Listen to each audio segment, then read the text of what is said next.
Hey, what's up everybody? My name's Coco, and if you're new to my channel, I like to make videos about, well, anything that I want to.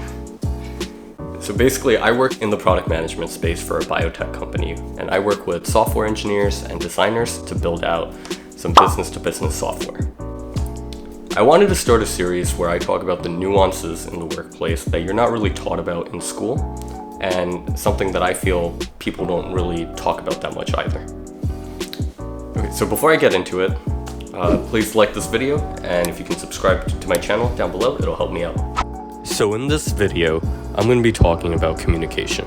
I'm going to teach you how to communicate better at work, and more importantly, to help you communicate better on dates.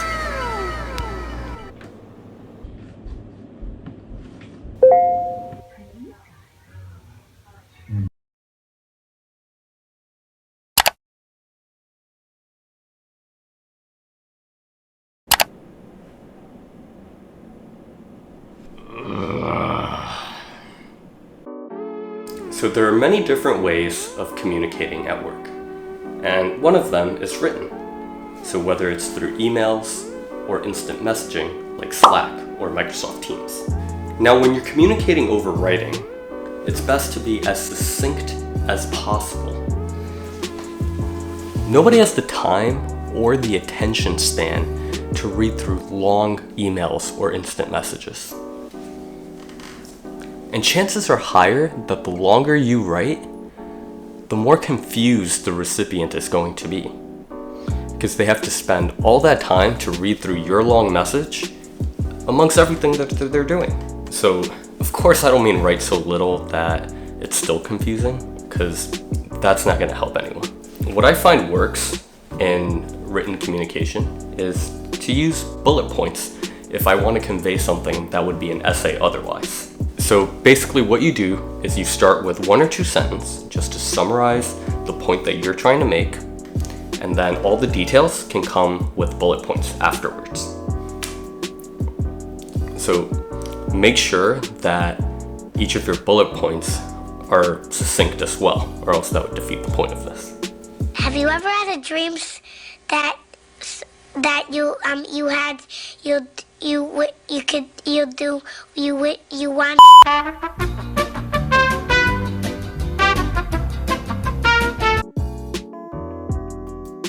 The next way you communicate at work is the way I'm communicating with you guys right now, and that's verbally. So there's not that many tips I have for verbal communication in the workplace, just because I think it's pretty self-explanatory, and it's going to be the same tips you've heard over and over again. So whether it's from school or just, to have proper etiquette.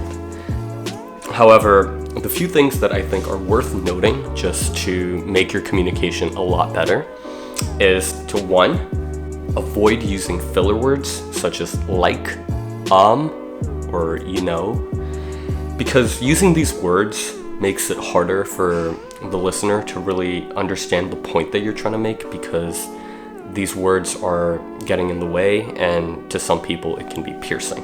I know for me, when I hear these words, I start focusing on those words. On top of that, it makes you sound a lot less confident than you really are.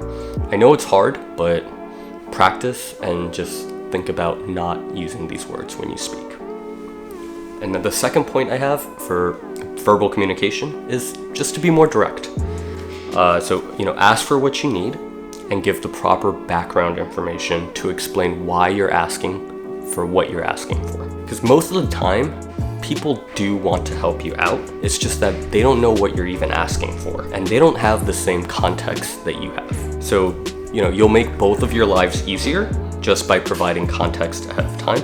And if you see that people are still confused, I find it helpful by adding on a sentence to explain what I was talking about. So I would say, after what I asked for, I would say, what I mean by that is, and rephrase my question. I think this really helps the other person understand, and once they understand, they help you out and you get what you need. So, everybody wins.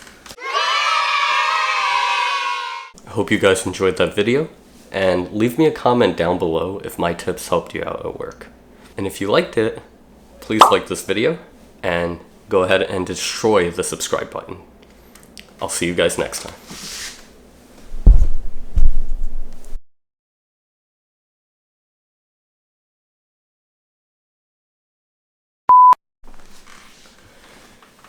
Ugh.